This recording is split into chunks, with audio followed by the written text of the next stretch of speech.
Bueno, es que tenemos un paisaje que se come principalmente, ¿no? La uva del Mosala del Vinalopó, que viniendo aquí ya está en el bolso y es un paisaje muy particular. Los nísperos de Callosa de Ensarriá, las cerezas de la montaña, El no sé, fondillón. la uva, ¿no?, que da lugar a nuestros vinos, la Granada Mollar de Elche, las El alcachofas de turrón. la Vega Baja. Tenemos una cantidad de productos de calidad que con toda esa materia prima buena, es que la huerta de aquí es magnífica. No se puede hacer, hay que ser muy malo para hacer platos malos con esta Somos materia la huerta prima de Europa, de ¿no? calidad, ¿no? Claro. Pero la cocina me gusta mucho porque une, ¿no? En torno a la mesa siempre se genera un ambiente agradable, la sobremesa, la conversación.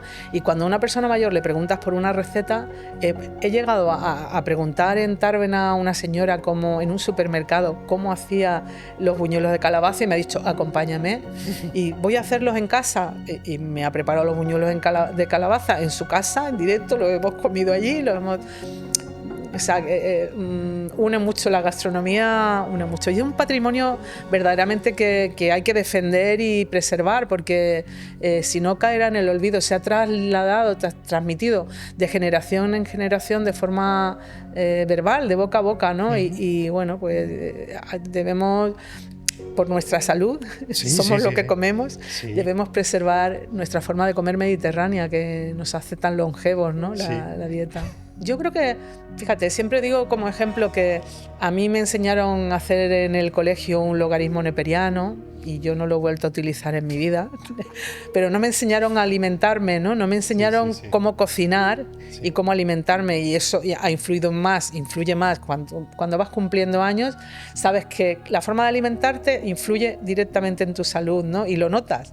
Sí. Y yo creo que la asignatura pendiente es que se imparta en los centros educativos una asignatura que sea cocina. O sea, saber cocinar Y sobre es todo muy importante. cocina mediterránea, ¿no? Sí. Bueno, puede ser cocina mediterránea y cocina internacional, ¿no? Preservando nuestra manera de cocinar, pero una visión de las cocinas del mundo, tal. Es cultura gastronómica como otro tipo de materia, ¿no? Sería interesante.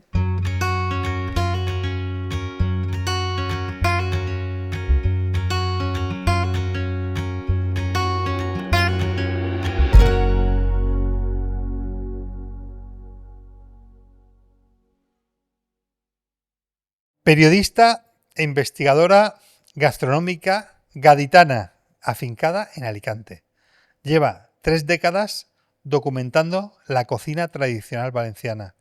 Autora de 17 libros, entre ellos la trilogía de los Vademecum y las monografías Sabor a Mar y de Atún, Almadraba y sus capitanes.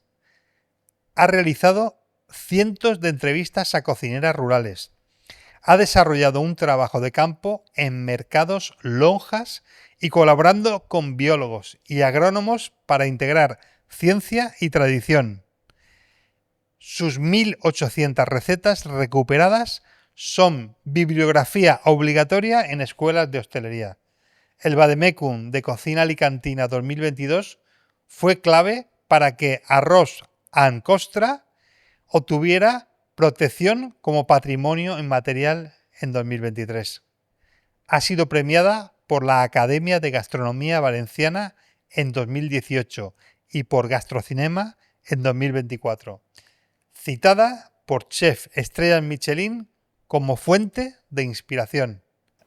Bueno, Ángeles, ya sabes el placer que es para nosotros tenerte aquí en nuestra casa.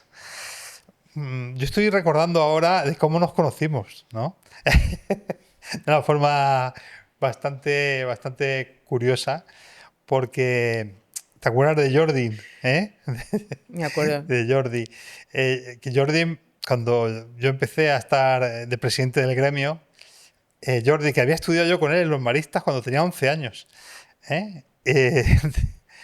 y me dijo, oye, mira que se va a hacer lo mejor de la gastronomía en Alicante y tal, y yo conozco mucho a Ángeles Ruiz porque yo iba a San Sebastián con ella y tal, y me ha dicho que lo van a traer a Alicante y faltaba aún todavía un año para aquello, ¿no? El gremio tiene que estar allí y tal. Y yo, bueno, vale.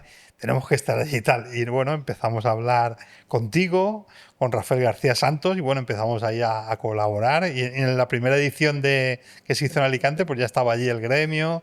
Estuvimos todas las ediciones que estuvo en Alicante, bueno, y nada, y ahí te conocí, y bueno, me has recordado. Te ríes. Yo creo que nos conocimos de una forma muy dulce, ¿no? Sí, Fue una forma muy dulce, porque yo lo recuerdo bien.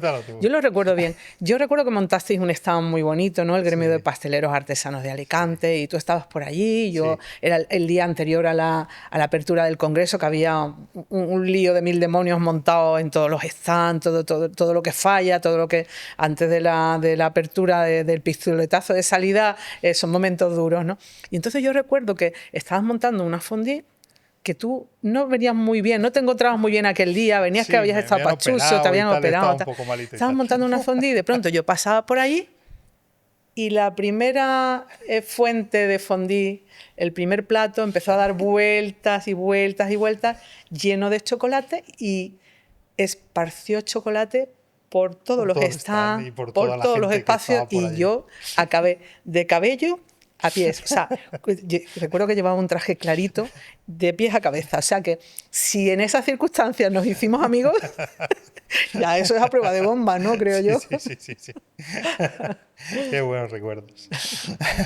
Bueno, a ver, Ángeles, tú eras una niña, no, una jovencita. Bueno, sí, entonces era más joven. Tú eres de Cádiz, que se nota un montón, ¿no? La gracia del salero y el acento también, ¿no? Bueno. Aunque ya estás ya muy alicantizada, sí, yo digo que soy ¿no? alicantina, ¿no? Ya llevo tanto tiempo aquí viviendo que... Sí. Bueno, tú estás allí y aparece un apuesto galán que se llama Carlos Llorca y que va a Cádiz a investigar sobre las almadrabas, ¿no? Sí, él era escritor y especializado en temas del mar, ¿no? Y fue a escribir un libro de la almadraba. La almadraba de Barbate en concreto. Me invitó a la almadraba con él. Yo trabajaba entonces en una revista, era jefa de redacción de una revista, y lo conocí. Él pescó pocos atunes, pero a mí me capturó totalmente y me trajo a tierras alicantinas, ¿no? Y hicimos juntos un recorrido por la gastronomía. Empezamos juntos en gastronomía con el primer libro, Vademecum de cocina, de la Marina Baixa, y bueno, tristemente falleció muy joven. Yo me quedé viuda con 36 años y por eso creo que he trabajado tanto, porque fue para mí el trabajo un refugio, y tengo tantas publicaciones, ¿no? Porque desde entonces hasta ahora me he dedicado a trabajar. Y lo has hecho muy bien. Lo has hecho muy bien. Y aparte de escritora y periodista, que también eres, también estás muy metida en la Universidad de Alicante, ¿no? En todos los temas gastronómicos de la Universidad de Alicante, en Gasterra, y también estás metido en la cátedra de Carmencita, ¿no? Que estáis haciendo ahí unas exposiciones muy interesantes. Sí, actualmente soy técnico en el Centro de Gastronomía del Mediterráneo, Gasterra, que es una colaboración de la Universidad de Alicante, fruto de un convenio de colaboración de la universidad con el Ayuntamiento de Denia, y coordino la Cátedra Carmencita de Estudios del Sabor Gastronómico, que hace actividades de carácter divulgativo, de carácter formativo, investigador. Pero tenemos, como bien dices, una exposición en marcha en este momento que se llama Menjars de la Terra, que es una colaboración con la Fundación Mediterráneo. ¿Recuerdas al periodista González Pomata? Claro. Que trabajó muchísimo con el periódico Información. Antonio González Pomata. Y recopiló muchos de los saberes gastronómicos de nuestra provincia. A su fallecimiento, la familia donó su archivo fotográfico, que son más de 13.000 diapositivas, negativos y fotografías, que retratan no solo la gastronomía del momento, de los años 70, 60, 70, 80, sino los paisajes de toda la provincia, desde un Guardamar del Segura hasta Benidorm, Denia, claro, las playas de dunas, de arena, vírgenes, ¿no? Claro. Y bueno, pues es con un material increíble, ¿no? Con ese material, una doctora de la Universidad de Alicante, la doctora Inés Antón, ha catalogado y archivado y digitalizado todo ese material por temáticas, y con eso hemos construido una exposición que precisamente el 8 de julio se inaugura en el Instituto López Piñero de la Universidad de Valencia. He hecho ya varios recorridos de itinerancia y es yo creo que nos ha quedado una exposición atractiva. Muy interesante. Sí. Bueno, recientemente Gastrocinema te ha hecho una mención muy chula, ¿no? Que estarás muy orgullosa en el año pasado, ¿no? Pues es el premio a la trayectoria profesional y estoy, como puedes comprender, muy contenta, ¿no? Que te reconozcan siempre es agradable, ¿no? Uno trabaja no pensando en el reconocimiento, pero cuando llega, pues es de agradecer porque es un impulso para seguir en la brecha, para seguir continuar con el trabajo, ¿no? Sí, y luego en Elche también, Elche con todos los sentidos, lo has dirigido. Sí, estuve haciendo el Congreso Elche con todos los sentidos, que aglutinaba a productores de la zona, a chefs, a personas vinculadas a la gastronomía y hicimos 3 ediciones de Elche con todos los sentidos y bueno, sí que fue una experiencia también muy interesante. Luego tú, como hemos comentado antes, estuviste en San Sebastián promoviendo lo mejor de la gastronomía. Cuando vino a Alicante estuviste gestionándola durante todos los años que se hizo. Y luego también has estado en Madrid Fusión organizando todo el tema de la Comunidad Valenciana. También cuéntanos un poco todo Pues este... eso fue un encargo del Patronato de Turismo de la Costa Blanca, que estaba Sebastián Fernández entonces en la dirección y me encargó que llevara la oferta de la gastronomía de Alicante, productores, denominaciones de origen y chefs, al Congreso Lo Mejor de la Gastronomía, que era el mejor congreso que se hacía entonces en este país, en el Palacio Cursal, y era un congreso que aglutinaba a toda la oferta gastronómica de norte a sur, ¿no? Y fue una experiencia interesantísima con García Santos dirigiendo el congreso. Lo hicimos casi 4 años, creo recordar. Simultáneamente también íbamos a Madrid Fusión, que dirigía José Carlos Capel, también organizábamos actividades allí y eran las primeras veces que el Patronato de Turismo salía con una oferta gastronómica concreta a ferias, ¿no? Entonces no era complementario de la oferta turística, sino era una oferta gastronómica organizada, ¿no? Y bueno, fueron experiencias magníficas. Cuando vimos la oportunidad de traer el Congreso de lo Mejor de la Gastronomía a Alicante, pues Rafael García Santos se entrevistó con la presidencia de la Diputación, se entrevistó con Valencia, que también era otro sitio en el que él pensaba que podía llevar el Congreso, y bueno, finalmente Alicante se llevó el gato al agua, es como se suele decir, sí, y se montó con mucho éxito durante, quiero recordar que 3 o 4 ediciones aquí. Sí, sí. Además, tuvo una repercusión bastante importante sobre toda la gastronomía alicantina, ¿no? Creo que fue un arranque, ¿no? Bastante fuerte. Yo creo que, generó un cambio, ¿no? Sí. Creo que fue un escaparate importante para nosotros, ¿no? Nos salimos fuera de la provincia, se nos vio fuera, igual que estos congresos, Madrid Fusión y Lo Mejor de la Gastronomía permitían que nuestros chefs se relacionaran con otros cocineros, con otros productores y que nos daba muchísima visibilidad, ¿no? Y creo que de esos contactos surgieron muchas alianzas colaborativas, ¿no? O sea que sí, que fue muy positivo. Sí, muy positivo. Tú has estado de la información en la SER, tenías un programa en Canal Nou, Bon Profit, sí. Que la verdad que... De Bon Profit guardo muy buenos recuerdos. Bastantes pinitos y muy buenos La televisión para mí es lo más vivo, lo más dinámico, lo más cambiante, ¿no? Entonces un reto... Unos recuerdos sí, muy bueno. ¿no? Fueron años profesionales muy, muy interesantes, muy vividos, muy de aprendizaje y bueno, para mí fue una experiencia única. Bueno, y si quieres empezamos ya a hablar de tus libros. A mí creo que el libro un poco más emblemático tuyo es el Vademecum de la cocina alicantina. No sé si estás de acuerdo conmigo, creo que es el último y el que, bueno, refleja ahí toda tu saber y toda tu trayectoria, ¿no? El otro día leía que para un escritor su último libro es el mejor y para el público siempre es el primero, ¿no? El que recuerda como el primer libro el mejor. Pero bueno, este libro es fruto de 20 años de recopilación de material. Yo quería escribir una obra más enciclopédica. Mientras iba publicando otras cosas, iba guardando en un baúl de marinero de madera que tengo en casa todo lo que podía tener relación con esto. Si salía una nota de prensa, si entrevistaba a alguien y me parecía que tenía interés para el libro, lo guardaba ahí. Si hacía una fotografía, iba guardando todo ese material Y en 2017 me puse a ordenarlo, a clasificarlo y a pasar todo eso, porque es un libro, el Vademecum de Cocina Alicantina, no quería que fuera un libro de recetas, quería que fuera algo más, un libro que las recetas estuvieran vinculadas, como está nuestra cocina, al patrimonio lingüístico, al arqueológico, a los museos, a las fiestas que protagonizan, al paisaje.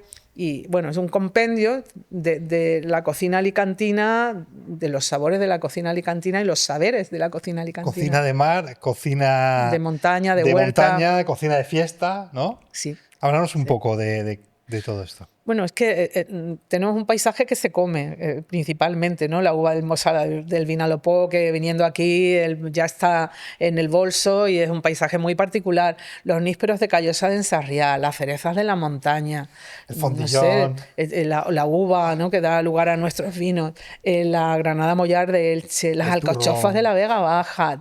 Tenemos una cantidad de productos de calidad que con toda esa materia prima buena es que la huerta de aquí es magnífica. No se puede hacer, hay que ser muy malo para hacer platos malos con esta materia prima de calidad, ¿no? Claro. Y bueno, pues eso es lo principal, ¿no? Y luego es una cocina muy rica y muchas veces basada en pocos elementos, o sea, una cocina muy rica basada en lo pobre, ¿no? Porque con elementos tan sencillos como el buche del atún en salazón o la tripa del atún en salazón, lo más barato, lo más económico, se hacen platos deliciosos. O las farinetes, ¿no? Harina, agua, poco más, ¿no? Platos de cocina humilde que son una delicia y que debemos conservar este patrimonio que es tan nuestro, ¿no? Y que se va perdiendo porque cada vez cocina menos gente. Sí. Bueno, es un libro que ya es referente en cualquier instituto, para cualquier chef. Es un libro de referencia. Hay muchos grandes cocineros estrella Michelin que ya lo han nombrado, que se basan en todo tu trabajo para poder realizar sus creaciones. Eso lo agradezco. La verdad que es un fondo maravilloso, una aportación a la gastronomía increíble. Lo agradezco, ¿no? Y me ¿no? enorgullezco, ¿no? Tiene 650 recetas de cocina tradicional recogidas una a una, comarca a comarca, o sea que han colaborado muchísimas personas, salazoneros, cocineros de barca, personas que cocinan en su casa, particulares, restaurantes, en fin, que yo creo que se ha agotado, ya se está agotando, no prácticamente la edición, y la ha hecho el servicio de publicaciones de la Universidad de Alicante. O sea que además, que me han dicho que es el libro más vendido de la editorial de la Universidad de Alicante, sí, o sea, que es el bestseller, ¿no? Sí. Debe estar súper orgullosa, ¿no?, de este libro. Bueno, estoy contenta. ¿Cuánto tiempo llevas? 20 años, ¿no? Para poder haber sacado este libro. Sí, he tardado luz, mucho, ¿no? Porque no sabía dónde cerrarlo, no sabía dónde acotar, ¿no? Y veía otra cosa que me interesaba y cómo no meterla. Y me reunía con alguien y me decía, pues no has metido, no tienes la receta de mi pueblo, que son los bailarinos de Orihuela. Digo, pues esa no la tengo, dámela, tal. Y entonces no veía el momento de acabar, ¿no? De cerrarlo. Y luego hay un trabajo detrás que no es recoger la receta, es contrastarla, cocinarla, ver que está bien los ingredientes, que está... Ahí colaboró Evarist Miralles, el cocinero Evarist Miralles, en hacer una revisión del recetario para que las medidas estuvieran calibradas y estuvieran bien, ¿no? Que la receta sea fácil de hacer y realizable, ¿no? Porque eso es muy importante, porque si eres escritora o eres periodista gastronómica, te dan una receta y simplemente tú la pones en un papel. Pero a mí me han dicho que tú eres muy buena cocinera y que te gusta mucho hacer guisos, ¿verdad? Pues sí.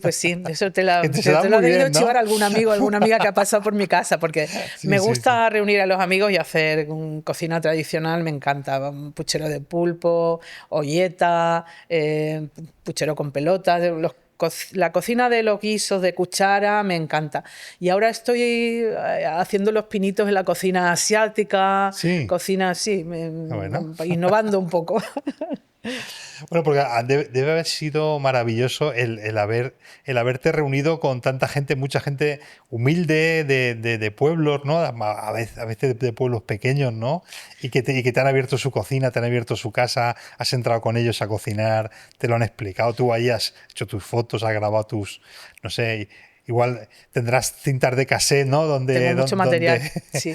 Pero la cocina me gusta mucho porque une, ¿no? Que en torno a la mesa siempre se genera un ambiente agradable, la sobremesa, la conversación. Y cuando a una persona mayor le preguntas por una receta, he llegado a preguntar en Tárvena a una señora como en un supermercado cómo hacía los buñuelos de calabaza y me ha dicho, acompáñame. Y voy a hacerlos en casa. Y me ha preparado los buñuelos de calabaza en su casa, en directo, lo hemos comido allí, lo hemos... O sea, une mucho la gastronomía, une mucho. Y es un patrimonio verdaderamente que hay que defender y preservar, porque si no caerá en el olvido, se ha trasladado, transmitido de generación en generación de forma verbal, de boca a boca, ¿no? Y bueno, pues debemos... Por nuestra salud, somos lo que comemos, debemos preservar nuestra forma de comer mediterránea, que nos hace tan longevos, ¿no? La dieta. Además, es una labor muy bonita porque además estamos en un momento en el cual las nuevas generaciones no quieren cocinar. Quieren comprarlo todo hecho, quieren, no sé. Bueno, de todo hay, ¿no? De todo, hay de porque todo, hay gente que cuida mucho bueno, se su tiende, alimentación. A ver, venimos de de épocas, no sé, anteriores, en las cuales pues se cocinaba en la casa y, bueno... Ahora la cosa, pues como han cambiado las costumbres, ¿no? Laborales y tal, pues la cosa está más complicada, ¿no? Sí, yo creo que, fíjate, siempre digo como ejemplo que a mí me enseñaron a hacer en el colegio un logaritmo neperiano y yo no lo he vuelto a utilizar en mi vida, pero no me enseñaron a alimentarme, ¿no? No me enseñaron cómo cocinar y cómo alimentarme, y eso ha influye más cuando vas cumpliendo años, sabes que la forma de alimentarte influye directamente en tu salud, ¿no? Y lo notas. Y yo creo que la asignatura pendiente es que se imparta en los centros educativos una asignatura que sea cocina, o sea, saber cocinar. Y sobre es todo muy importante. Cocina mediterránea, ¿no? Sí. Bueno, puede ser cocina mediterránea y cocina internacional, ¿no? Preservando nuestra manera de cocinar, pero una visión de las cocinas del mundo, tal. Es cultura gastronómica como otro tipo de materia, ¿no? Sería interesante. Ya, pero bueno, lo que es la cultura mediterránea, la alimentación es uno de los pilares principales, ¿no? Ayer estaba aquí con nosotros Carlos Mariel en el podcast. Voy a hacer spoiler. Y hablábamos del pan, ¿no? El pan en la dieta mediterránea, ¿no? Ahora hay muchas teorías o muchas tendencias que van en contra de los hidratos de carbono, del gluten y tal. Y esto va un poco también en contra de la cocina y la cultura mediterránea, ¿verdad? Bueno, la tríade mediterránea, la famosa tríade mediterránea, aceite de oliva, vino y pan, ¿no? Sí. Yo no soy nutricionista, ¿no? Mi conocimiento no va más allá, pero entiendo que todo con moderación es bueno. Es bueno. Es bueno. Creo que es una máxima que se puede seguir, ¿no? Que tal, no excederse y comer de todos los grupos de alimentos acorde a tu peso, a tu medida, a tu edad y al ejercicio físico. Al ejercicio físico y al sol, haces, ¿no? Y claro, al sol, ¿no? A estar expuesto al sol, ¿no? Tan bonito aquí en el Mediterráneo, ¿no? Y al mar. ¿Qué te parece este libro? Te encanta, ¿verdad? Lo he disfrutado muchísimo. De atún, almadrabas y sus capitanes. Me encanta este libro. La verdad que creo que es, con mucho respeto, bueno, el que acabamos de nombrar es un vademecum imprescindible en la cocina alicantina, es un tesoro gastronómico, pero creo que este libro es un libro muy divertido, ¿no? De cómo hablas de toda la historia de las almadrabas, ¿no? Como desde la época de los romanos, de cómo acababan en la roca para hacer esas piscinas, ¿no? Y cómo va evolucionando las almadrabas hasta nuestros tiempos. Sí. Y cómo el capitán de la almadraba era siempre un señor de Benidorm. Sí, eso es curioso. Es muy curioso eso, ¿no? Es una historia muy curiosa. El libro lo he disfrutado muchísimo porque une dos territorios que son mi vida y mi corazón. Tierras gaditanas y Alicante, donde vivo, ¿no? Las almadrabas han tenido gran importancia socioeconómica en la provincia de Alicante, pero la última desapareció en 1960, era la almadraba de Tabarca, pero había almadrabas en Denia, en Javia, en la Vila Lloyosa y en Benidorm. Y en Cádiz Es el único sitio donde permanecen las almadrabas. Hay 4 almadrabas: Tarifa, Conil, Barbate y Zahara. Y una pequeña almadraba en Cartagena, en la Zoía, que no captura atunes de gran tamaño, por lo menos no es su fuerte, captura cherna, bonito, es una almadraba en pequeñito, ¿no? Y me ha permitido unir esas 2 tierras, porque los capitanes de Almadraba, como bien dices, proceden históricamente del municipio de Benidorm. Se decía que Benidorm era un pueblecito de pescadores, pero no era nada más lejos de la realidad. Era un pueblo de capitanes de Almadraba, de almadraberos y de capitanes de marina mercante. Es curiosa la cantidad de marina mercante y de marina almadravera que hay en la zona de Benidorm, porque eran requeridos en el Atlántico y en el Mediterráneo por su pericia y conocimiento. Escalar una almadraba es complicadísimo porque hace falta una gran cantidad de mano de obra. Más en épocas pasadas, Fíjate, cuando no existía la electricidad, 300 personas. cuando no existían los motores para tirar de las cuerdas. Claro. Las cuerdas eran de vegetales, de cáñamo, que no había el acero. Y bueno, mano de obra, ingente cantidad de materiales, ¿no? De anclas, de redes, de cables, de tornillos, vamos, hay que saber muy bien cómo es el fondo marino, los vientos, cómo influyen, qué tal, para saber calar una almadraba y dónde hay que ser un buen capitán, ¿no? Y llamaban a la gente de Benidorm allá donde había una almadraba. Entonces el de Benidorm, el capitán, se iba con su segundo a bordo y con los marineros que podía llevar, porque en la mar necesita gente de confianza. Y poco a poco se fue convirtiendo en una especialización, pero esto es así desde 1700 y pico, o sea que sí que... Y bueno, es un arte. Mira, he traído aquí un bichero, ¿no? Con este bichero, es una cosa muy particular que me regalaron en la almadraba de Barbate. Se capturaba el atún. 4 hombres daban un golpe preciso al atún y lo izaban al barco. Y un atún puede pesar unas 250, 300 kilos en una levantada perfectamente. Yo vi una de 250 atunes, o sea, una barbaridad. Y bueno, es un espectáculo que iban a ver reyes y nobles porque es impresionante. Todo ese atún, la espuma, la sangre, coleteando, la espuma en la superficie, la sangre. Y en aquel momento fue tan grande la levantada que el capitán tiró la gorra al mar. Eso significaba que había una regalía. La regalía es que tienen un extra de cantidad en forma de pescado o económico la marinería, y bueno, y empezaron a imitar cantos de pájaros y cantar mientras subían las redes, o sea que fue una cosa espectacular. Y ese espectáculo ya no es así, ya se ha modernizado todo, se ha mecanizado, lógicamente, se sacrifica al pez de una forma menos cruenta.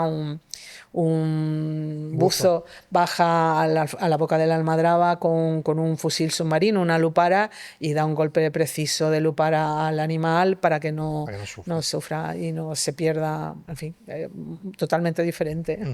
Ha cambiado, y ahora tenemos el atún de acuicultura y el atún de almadraba, ¿no? El de cerco.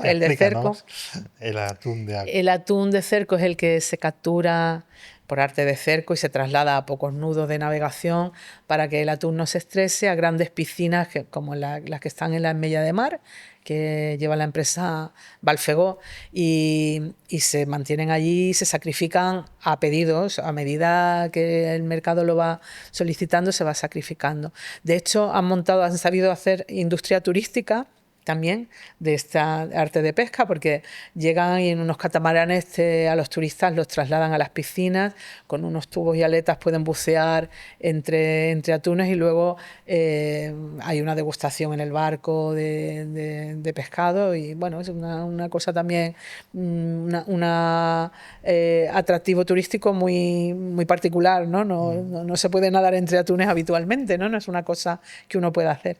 Y el del Almadraba sigue siendo el arte de pesca por excelencia, ¿no? El tradicional, y el que se entiende que es el puro, ¿no?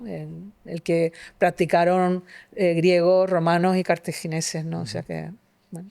Y luego está el ronqueo, ¿no?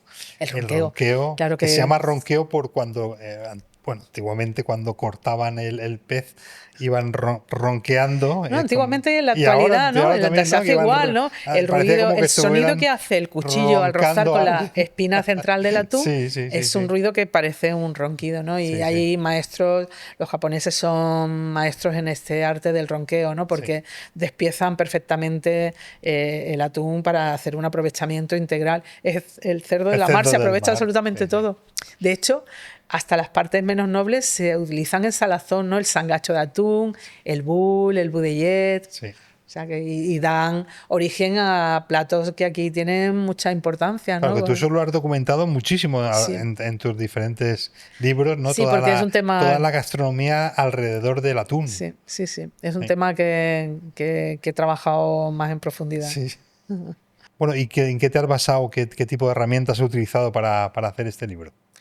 Pues para hacer este libro tuve oportunidad de entrar en el archivo de los duques de Medina Sidonia, que está en Sanlúcar de Barrameda, que atesora 8 siglos de historia de Almadraba. Es un archivo que pertenece ahora a una fundación que montó la duquesa de Medina Sidonia y tiene documentos sin digitalizar, muchos de ellos pertenecientes a toda la historia de la Almadraba, porque los duques eran concesionarios de la Almadraba. La Almadraba tenía una particularidad, como los beneficios eran grandes, cuantiosos, los reyes concedían a los nobles que habían batallado con ellos o lo habían defendido la concesión de las almadrabas. Por tanto, el duque de Medina Sidonia en Andalucía y el duque de Lerma aquí, en la zona de Levante, eran los concesionarios de las almadrabas.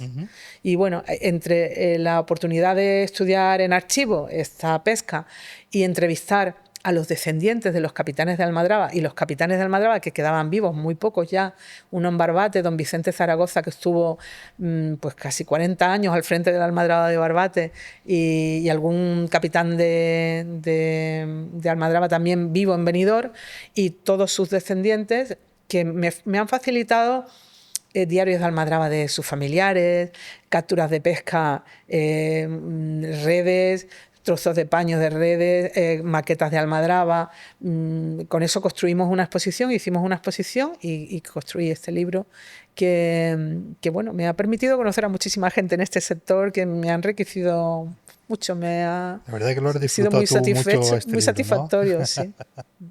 A ver, Ángeles, el día óptimo, 14-17 grados, un día de mayo.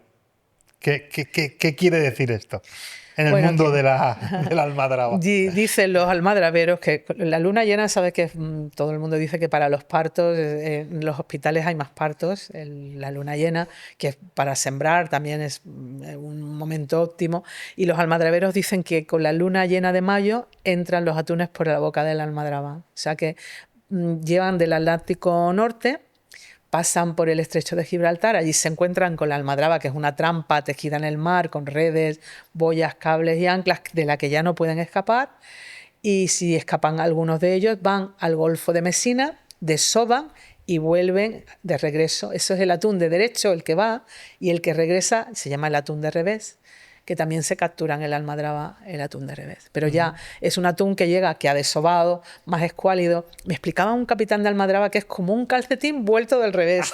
Decía que es un atún que ya llega, pues no llega con tanta grasa corporal, no llega tan fuerte, no llega con tanto sabor y por supuesto no llega con la hueva, ¿no? de almadraba, valiosa elemento. Bueno, y un capítulo muy importante de este libro son los salazones, por supuesto. Los salazones tienen en nuestra alimentación una prioridad. No sé si viene gente del norte y le dice hueva, mojama, puede que le guste, pero en la zona de Levante hasta Cádiz tenemos adoración. La hueva de almadraba, de atún de almadraba, y la mojama es una delicia, pero es que no solo esas partes que son las más nobles, ¿no? Y hoy en día las más costosas antes, Sí. pero por ejemplo el bull y el budillet, la tripa y el estómago del atún, el sangacho, la parte sanguinolenta. Mira, hay un plato en la vila que recogen mis libros, que es la pebrereta, ¿no? que tiene un concurso oficial y todo, y se hace con sangacho de atún, una parte ya no tan fácil de encontrar, a menos que vayas a un salazonero, con calabaza de verano, tomate, ajo y poco más, ¿no? Y es un plato delicioso, la combinación del dulce de la calabaza con el sangacho, el salado. Es una cosa muy rica, pero otras como la farà de musola, como el capellán, como el bonito. Qué bueno. O sea, todos esos son nuestros aperitivos por excelencia, ¿no? Eso y unas aceitunas en salmuera Madre o mía. un tomatito en salmuera, un pimiento y Americana. pues, Qué bueno. Ángeles, ¿alguna anécdota de este libro? pues de este libro hay muchas anécdotas porque es un libro curioso y vivido, ¿no? Pero la más poderosa para mí ha sido descubrir que cuando fui a visitar un museo que acababan de inaugurar en Cádiz, habían excavado enfrente de donde yo vivía, pero poquísima distancia. Vivía enfrente de un teatro, el Teatro Andalucía, eso se derrulló y se excavó y apareció una antigua almadraba, la almadraba gaditana. La parte de la almadraba donde no se ha excavado, no se ha podido excavar, corresponde a la vivienda donde yo nací. Entonces, literalmente... ¿Naciste en una almadraba? Literalmente ¿En nací serio? sobre una almadraba, porque nací en casa un sábado de carnaval. Ya tenemos título. La periodista que nació en una almadraba. Nací en una almadraba.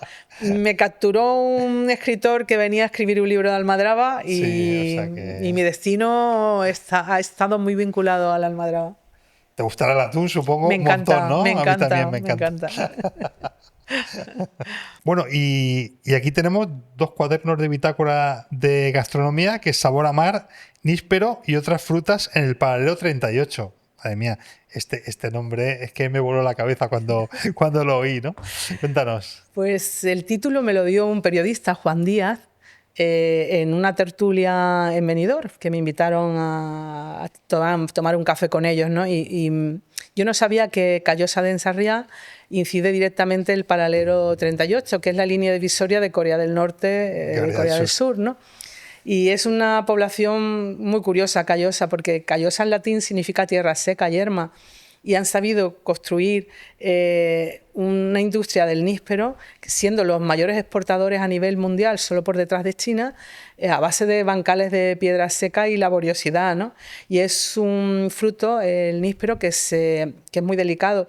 Se selecciona a mano, se clarea cada panícula, cuando salen las flores se cortan, cuando sale el fruto se quitan frutos y se dejan 3, 4, 5 en cada ramo para que fructifiquen bien, y luego se recolecta a mano y además se clasifica a mano y con mucha delicadeza porque es un fruto muy delicado, ¿no? En Callosa de Ensarriá alcanzan, hay variedad de nísperos de todo tipo, pero suelen alcanzar una acidez y un dulzor muy equilibrado. Y yo creo que es un fruto maravilloso, riquísimo, la fruta de la belleza, ¿no? Por la carga de vitaminas que tiene. O sea que es un libro que también me ha permitido adentrarme en otro territorio y conocerlo en profundidad, ¿no? Sí, porque además hablar de otros frutos como el aguacate, la piña, ¿no? El aguacate. O sea, todos aquellos frutos sí, que se pueden cosechar. Se dan bien en un clima subtropical, subtropical, como el que tenemos aquí, ¿no? Los nísperos de Callosa de Ensarriá, cuando ustedes los vean, cómprenlos, porque son los maravillosos. Alcanzan un nivel de grasa elevado con muy poco peso y son unos nísperos de mucha calidad. O sea que en Callosa de Ensarriá hay agua. Y además cada ciudadano de Callosa de Ensarriá sabe mucho del agua. Hay una cultura del agua muy profunda. El agua caballera, el agua... O sea, hay incluso un vocabulario del azul, del árabe, que tiene mucho que ver con el agua. Pues allí nos fuimos el año pasado, Adrián y yo, a buscar los nísperos, porque el año pasado el panetón edición especial lo hicimos con el níspero de Callosa, y la verdad que nos pegamos aquí una currada de sacarle el hueso al níspero. Y nada, y luego lo confitamos en el horno y tal. Es delicado porque se oxida rápidamente, sí, ¿no? Le También pusimos azúcar, lo metimos al horno, lo confitamos un poquito solo y luego ya al panetone. Pero bueno, es que es una fruta maravillosa. Riquísima. El níspero, sí. Bueno, ¿y qué libro tienes ahora entre manos? Pues mira, este es Sabor a Mar. este libro parte de Denia, del puerto pesquero de Denia. Se hace en colaboración con el Ayuntamiento de Denia y AEMMA, la Asociación de Hostelería.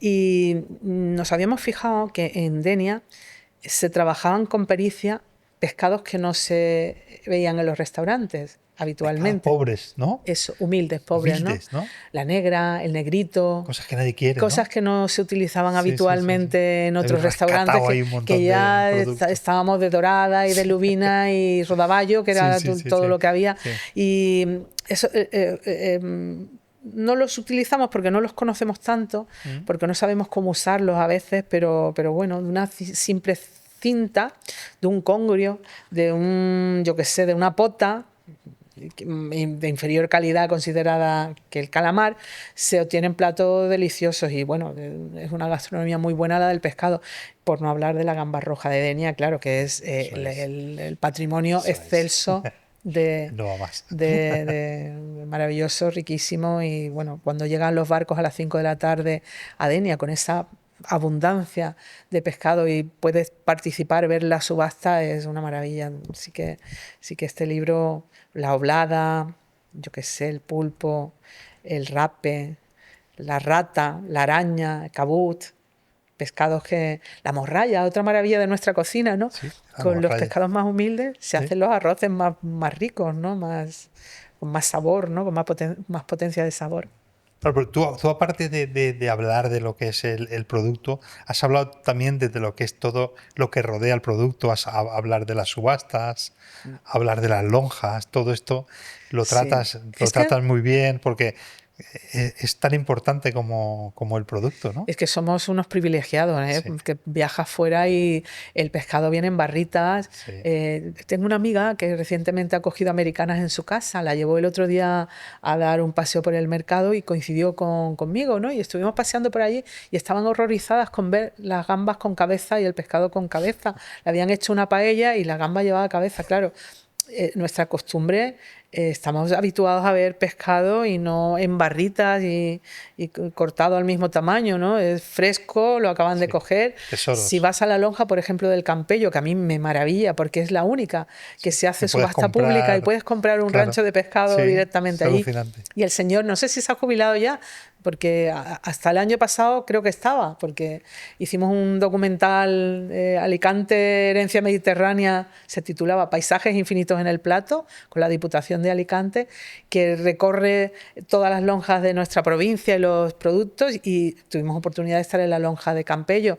Hace la subasta también en valenciano, rápidamente, enseñándote cómo puedes preparar el pescado que compras y bueno, es un lujazo de primer orden. Mucha tela.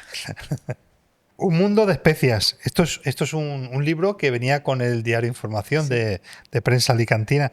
La verdad que, bueno, aquí estamos en Aspe y Novelda, porque nosotros tenemos territorio compartido, tenemos tienda en Novelda también. Para nosotros es muy emocionante el tema de las especias, ¿no? Por Novelda. Y tú estás muy metida en el mundo de las especias, siempre relacionada con las especias. Aparte de este libro, tú también has colaborado con el libro de Carmencita y también estás en la cátedra de Carmencita de la Universidad de Alicante, ¿verdad? Cuéntanos.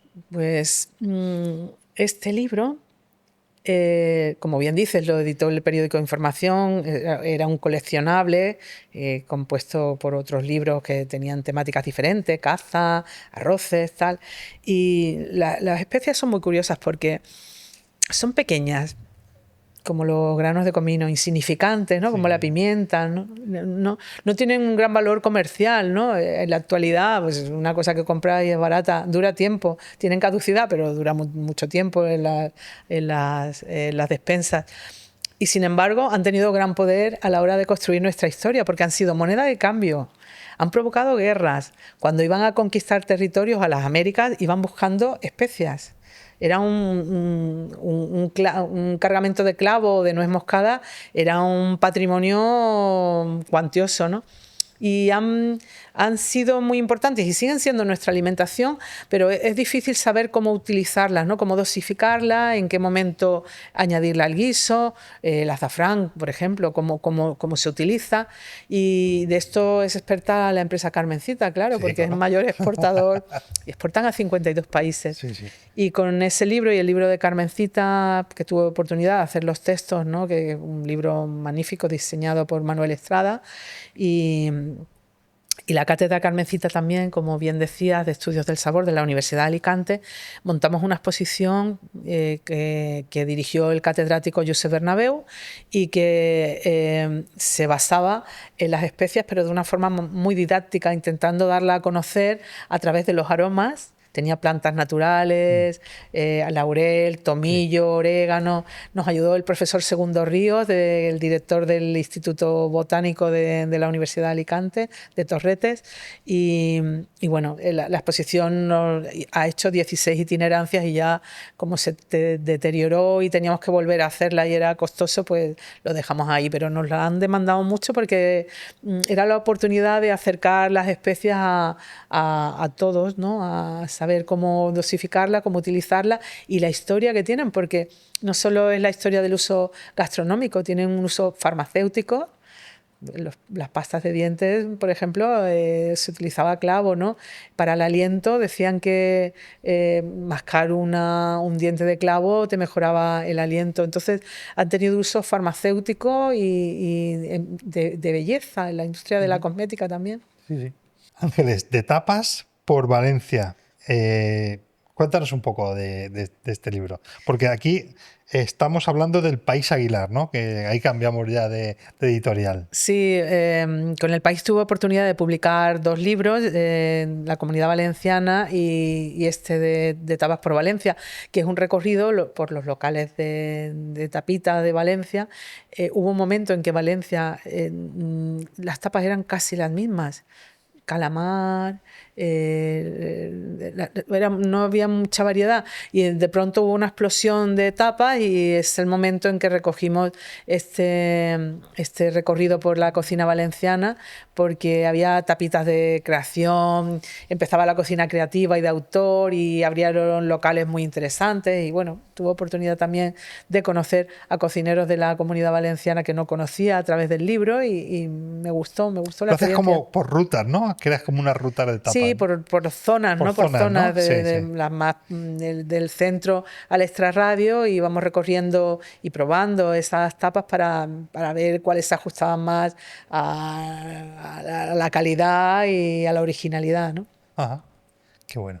Bueno, Ángeles, yo creo que este libro será muy emotivo porque este libro es tu primer libro, además lo haces con el que era tu marido que faltó, sí, con Carlos Llorca. Sí. ¿Qué nos puedes contar de este libro?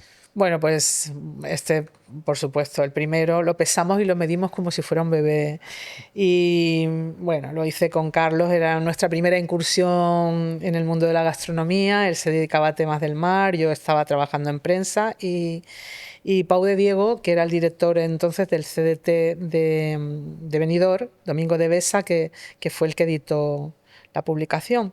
Hicimos un recorrido por todos los pueblos de la Marina Paisa, uno a uno, entrevistando a muchísimas personas. Colaboraron unas 500 personas en este libro, o sea que fue un trabajo de creo que 2 años, creo recordar, intenso. Pero la experiencia fue muy, muy gratificante porque, bueno, pues nos abrían las puertas de su casa para preparar las recetas y restaurantes como el Rincón del Olvido, que ya no existe. Claro. Este era de Jordi, ¿no? Jordi, sí, Jordi, la madre de Jordi. La madre de Jordi, que ¿no? Era famoso por hacer unos caracoles buenísimos allí. Jordi montó ya la empresa suya muy buena, el Perolet, que hace unas mermeladas y unos vinagres riquísimos. Que lo recomiendo porque de verdad es calidad lo que hace y es una empresa haciendo cosas artesanas que tiene mérito. Hay que valorar los productores de nuestra zona, como tus panetones, que yo no compro otros panetones. Me gusta mucho también lo que hace Paco Torreblanca, que es muy bueno. Pero entre tú y Paco Torreblanca están dividido mi corazón. Pues sabes que Jordi fue quien me enseñó a pelar los nísperos, porque cuando fuimos a ver el tema de los nísperos, pues acabamos allí en casa de de Jordi, porque Jordi hace conservas de nísperos. Y bueno, y él me enseñó cómo lo pelaba, estaba allí. Entonces, con el saca bocados de las Sí, manzanas, sí, le metía, y lo sacaba el saco. esto y luego ya con un cuchillito lo pelaba en un momento y Pues me enseñó porque está, yo no sabía y digo, ¿cómo voy a pelar los nísperos? Y gracias a ir a ver a Jordi, porque digo, ya que estoy por aquí voy a ver a pues Jordi. está Jordi en el aire porque ha salido varias veces en esta entrevista. Yo hace Sí, tiempo sí, que no sí, lo sí, veo. sí. Tienes que mandarle el podcast para que lo vea, porque Sí, sí. que sepa que guardamos muy buen recuerdo Jordi de Aracil, él. Jordi Aracil, Sí. sí. Bueno, Ángel, ahora te voy a hacer voy a hacer un juego, te voy a hacer una batería de preguntas, muchas Un tercer preguntas. grado. Puedes contestar con una Venga, palabra o con tres o contarme lo que quieras, venga, ¿vale? perfecto. ¿Cuál es la herramienta más importante de tu trabajo? ¿La grabadora, el cuaderno o el paladar? El paladar. El paladar. De los cientos de entrevistas que has hecho, ¿cuál es el que más te ha emocionado? El capitán de la almadraba de Barbate. Utensilio de cocina que nunca falta en tu maleta de viaje. Una espumadera. Muy bien. ¿Qué prefieres documentar? ¿Una lonja al amanecer o un horno de leña al anochecer? Una lonja al amanecer. La entrevista más difícil que has tenido que grabar y por qué. Uf, una entrevista que tenía referencias políticas hace muchos años, cuando hacía un suplemento de información de la universidad, en la Universidad de Alicante, al que luego fue rector, Sudé Tinta China. Si tuvieras que salvar un libro de un incendio en el que estuvieran todos tus libros, ¿cuál ¿Mío salvarías? o de Tuyos, alguien? tuyos, tuyos. Mío. El último y el primero. ¿Qué receta de tus vademecum cocinas más a menudo en tu casa? Pues las olletas me encantan y el puchero de pulpo también. Y cocino mucho, ¿eh? Cocino mucho cuando tengo tiempo porque me relaja. Logro, cuando llego con problemas, con la cabeza embotada y tal, cocinar es un bálsamo para mí. Sí, qué Y me bueno. gusta mucho compartir. Bueno, ¿hay algún libro que sueñas escribir algún día? Una novela,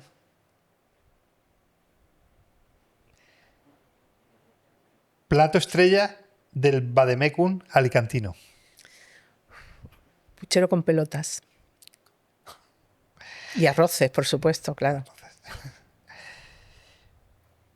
Pescado favorito, por supuesto con sabor a mar. Bueno, porque aquí voy a sacar las raíces andaluzas. El pescado frito. Sí, Pescadito frito me pescadito encanta. frito. Ay, qué bueno. Fruta estrella del paralelo 38. El níspero, pero bueno, mi fruta preferida es la granada mollar de Elche. Tapa memorable de Gastroguía. Tapa memorable, una tapa memorable para mí en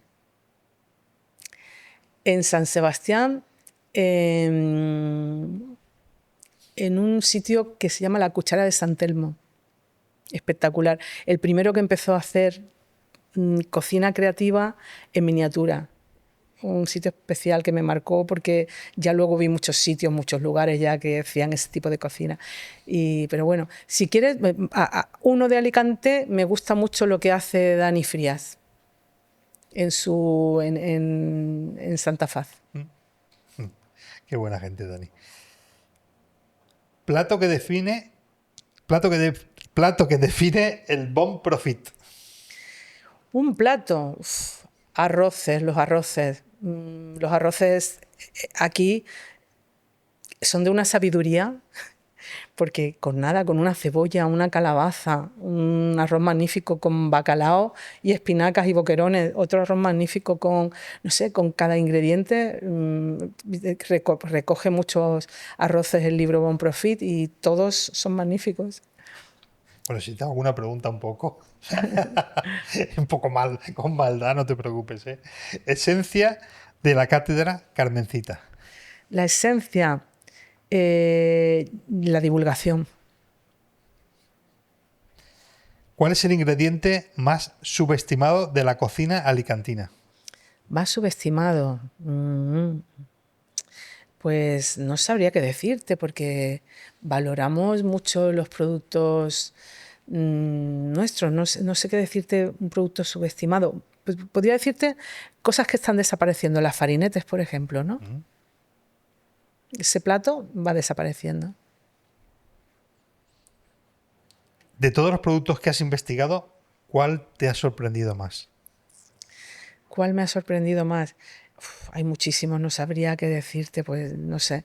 La alcachofa de la Vega Baja, todos los de la huerta, me parece una laboriosidad conseguir tanta producción y de tanta calidad que vas a la fiesta de la alcachofa de la Vega Baja y ves al restaurante El Buey con una pila de cajas que llegan hasta el techo y digo, ¿y esto? ¿Esto qué barbaridad? Y dice, esto un fin de semana, para un fin de semana. O sea, me produce mucha curiosidad ver cómo sobreviven los agricultores sin relevo generacional y con las inclemencias meteorológicas y con el cambio climático. Para mí son para quitarse el sombrero. Chapó por la agricultura. Ingrediente clave de la dieta mediterránea. Bueno, el aceite de oliva fundamental. María José San Román, una experta en aceite de oliva. Madre mía, ya te digo. Ingrediente alicantino con mayor proyección internacional en la próxima década. Bueno, no sé la próxima década. El turrón es nuestro producto con mayor proyección internacional. El chocolate de la Vila Lloyosa también es un producto con proyección. No sé, yo creo que en la próxima década las frutas tendrán y la verdura tendrán gran importancia en nuestra alimentación, porque no va a haber pescado salvaje para todos y la carne no sé cómo estará, ya se está produciendo en laboratorio, o sea que bien, no sé cómo evolucionará. Plato alicantino que define tu hogar. Los guisos, los de cuchara, todos los de cuchara. Receta favorita de tu infancia. El puchero. Los gaditanos matamos por un puchero. Es un caldo blanco, muy distinto a los que se hacen aquí, que lleva hueso blanco, lleva pollo, lleva garreta, apio, cebolla, zanahoria, tal, y eso nos cura todo, ¿no? Cuando estás enfermo, la madre te dice, tómate un pucherito. Si te has pasado y te has ido de feria, de fiesta y tal, y has bebido un poco más de la cuenta, eso lo cura el puchero. Todo lo cura el puchero, es mano de santo. Mano de santo. Sabor que descubriste en Alicante. Las salazones de pescado que no son las de atún, la garrofeta, el capellán, la pericana, platos como la pericana, esos sabores que combinan salazones no están dentro de tanta de mi cultura, no estaban. Y los arroces, porque aquí, repito, en Andalucía hacemos unos arroces a veces muy regulares, que los dejamos pasarse de punto, no tenemos en cuenta a veces, no digo todo el mundo, no digo, pero no dejamos, no tenemos en cuenta el grano de arroz, el tipo de arroz que se utiliza, como la cultura que hay en la Comunidad Valenciana de arroz en ningún sitio. Y el agua. Sabor icónico de la Marina Baixa. Sabor icónico de la Marina Baixa. Pues no quiero repetir con las salazones, pero claro, el atún, todo lo del atún. Receta esencial en la Marina Alta. En la Marina Alta, el puchero de polpo, de Benissa, Calpe y las pelotas bordes, y hay muchos guisos también hechos con calamar, sí, la Marina Alta tiene una cocina muy buena de pescado, también digna de elogio y de reproducir sí. Tapa favorita de Valencia. Tapa favorita valenciana, los michirones, las habas, en Venta Montaña, Casa Montaña, acompañada de un vermut que tiene maravilloso allí, de mi amigo Emiliano. ¿Sí? Plato imprescindible un domingo en tu casa. Imprescindible un domingo en mi casa. Una fideuá, por ejemplo, de fideo fino, rosellat, me encanta. La fideuá de fideo finito, con calamar, gambitas, algo de verdura. Es un plato que nos gusta mucho. Receta que más te emocionó en tu trabajo de campo? ¿Qué más me emocionó? Te voy a decir cocineros que me han emocionado. Quique da Costa me emociona porque lo que hace me parece maravilloso. Me gusta también mucho lo que hacía Mari Carmen Vélez de La Sirena, también era una cocinera que bordaba la cocina tradicional. Y en Deni Álvarez de Miquel Ruiz, me gusta también como cocinero, es fabuloso. Me vienen a la cabeza ellos porque son cocineros que les tengo en alta consideración. Muchos otros, pero Pepa Romás, me encantaba cómo cocinaba. Pepa era una grande de la gastronomía, un corazón de oro y una cocinera magnífica. Muchas cosas buenas salieron de su cocina y además una persona que le gustaba mucho compartir. Así que tuve oportunidad de compartir con ella ferias, congresos y bueno, era una magnífica cocinera. ¿Qué le dirías a un joven chef que quiere inspirarse en la cocina tradicional? Bueno, que le pregunte a los mayores, que se empape de nuestros productos. La ñora de Guardamar, no la hemos mencionado, producto magnífico, que se empape de territorio, ¿no? Que beba de territorio, que pregunte a agricultores y que se vaya a casa de una persona mayor que haya cocinado toda la vida. Que creo que... Y que lea, claro, que se informe, que lea. Se informa bastante. Define la gastronomía alicantina en 3 palabras. Variedad, calidad, producto.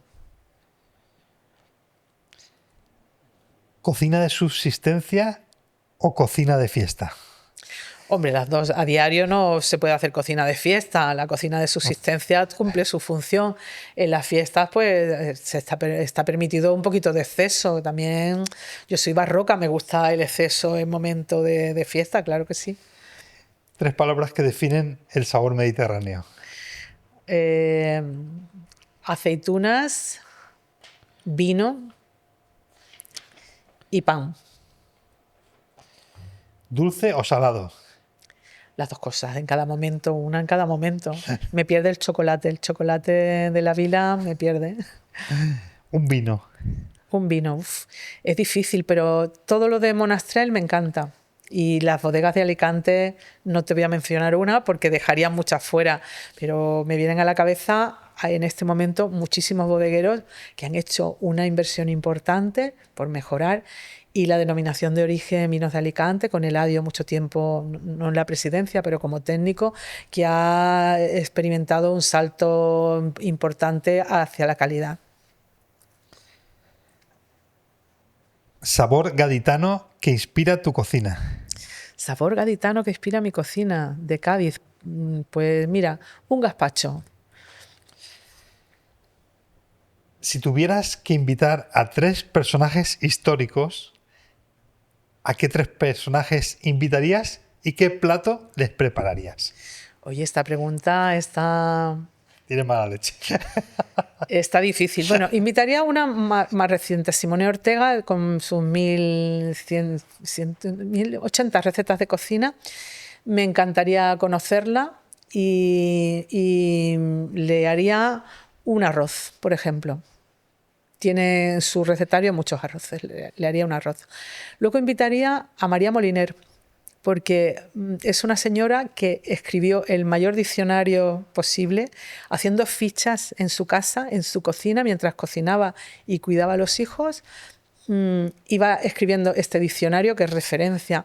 Y yo muchas veces, salvando la distancia, me sentía identificada con ella cuando era autónoma, porque estaba en la cocina de mi casa, cocinando, preparando la comida, a la vez que estaba redactando y escribiendo el libro o preparando una crónica, ¿no? Entonces, a ella le prepararía un plato andaluz, por ejemplo. Me gustaría conocerla. Ya ¿Y el último? El último, pues invitaría a comer a José María Pi, ya fallecido. El muñidor de las hogueras de Alicante, gaditano de origen, con el que me puedo sentir muy identificada, y le prepararía pues una coca antoñina, por ejemplo. Qué bueno. Con brevas, ¿no? Qué bueno. Lo invitaría en la época de las hogueras, en San Juan. Y yo creo que sería una comida interesante. Muy interesante. Un libro de gastronomía que no sea tuyo, claro. Muchísimos. Los de José Carlos Capel, por ejemplo. El crítico gastronómico Y la Biblia de la gastronomía, a lo mejor de la gastronomía de Rafael García Santos también. ¿Cuál sería tu epitafio gastronómico en una sola frase?